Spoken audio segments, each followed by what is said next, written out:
ప్రభుత్వ డిగ్రీ కళాశాల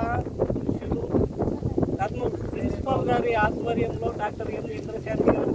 ప్రిన్సిపాల్ మరియు vice principal A Hemanth sir గారు, సత్యనారాయణ సార్ గారు, మన ఎన్ఎస్ఎస్ ప్రోగ్రాంకు మెంబర్గా ఉన్నటువంటి Madanna sir, NCC colonel Nayak sir గారు, ఈరోజు క్యాంపస్లో మనము మొక్కలు నాటే కార్యక్రమాన్ని మొదలుపెట్టాము. ఈ కార్యక్రమానికి వాలంటీర్లు, ఎన్ఎస్ఎస్ వాలంటీర్లు మరియు ఎన్సిసి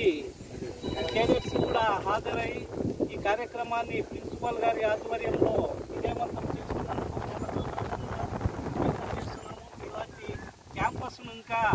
క్లీన్ చేస్తామని